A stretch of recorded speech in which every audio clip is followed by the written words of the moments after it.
This is Newsbreak 26 in Southwest New Brunswick. I'm Vicki Hogarth. Here's what's happening in our part of the world. A suspicious fire at 80 Union Street in St. Stephen has led to the complete demolition of the vacant building, which has long been a source of concern for neighbors.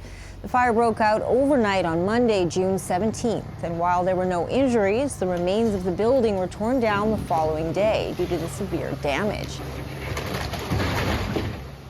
The St. Stephen RCMP, along with the New Brunswick Fire Marshal's Office, are investigating the incident as suspicious in nature. Yeah, the fire at 80 Union is still under investigation. Our investigators, along with the Office of the Fire Marshal, are continuing the investigation, and we would ask if anyone has any information, whether it's video or anything that they know or might have seen, to please contact us or Crime Stoppers. 80 Union Street, owned by Alberta-based Annette Penkella under Starshine Properties, has been empty for some time, leading to repeated break-ins and squatting.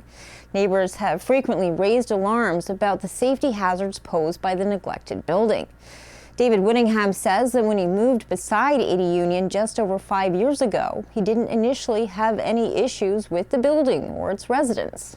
Initially, when we moved in here, it wasn't too bad. It's a rental building with 8 or 9 units, and then it increasingly got more and more rowdy and out of control. So to the point that last year, by the end of August, early September, pretty well everyone was, most of the majority of the people in there, except for a couple of units, were squatters. And then people started breaking in again more recently. And then last Monday, there was a fire started. Ron Jodry, who has lived across the street from 80 Union for nearly 50 years, says safety concerns regarding the building have only arisen in recent years. So there were all kinds of issues that we were witnessing emergency vehicles there on a regular basis, almost, I won't say every night, but it seemed like every night. So, and we were waking in the middle of the night by arguing, fighting, profanity, people urinating on the property. I mean, all kinds of stuff like that going on. And it was just constant. Not a nice environment to live in. Starshine Properties notably purchased about 20 properties in southwest New Brunswick during the COVID-19 pandemic, with several now facing issues of disrepair and neglect. It is worth noting that a few properties owned by Starshine, including 80 Union, will be sold at a mortgage auction this July. CHCO will continue to follow this story.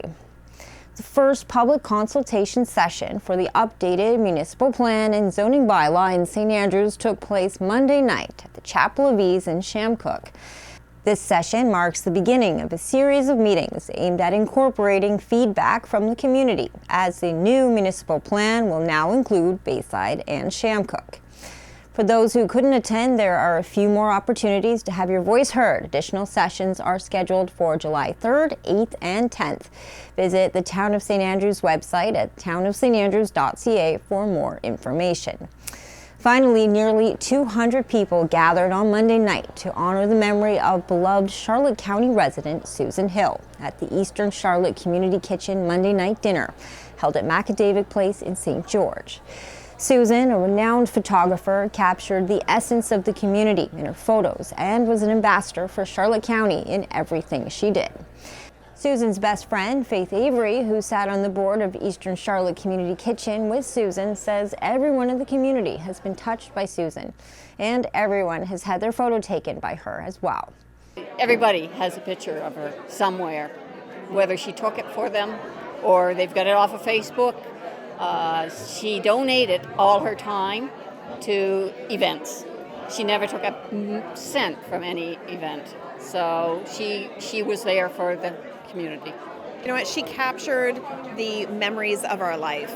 And I don't think that you can really appreciate it until you look back and realize how many fingerprints she left on all of our hearts.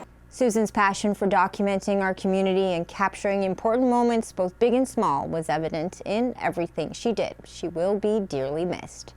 That's all the news I have for you. For more stories and online exclusives, follow me, Vicki Hogarth, on Facebook, and subscribe for free to CHCO-TV on YouTube.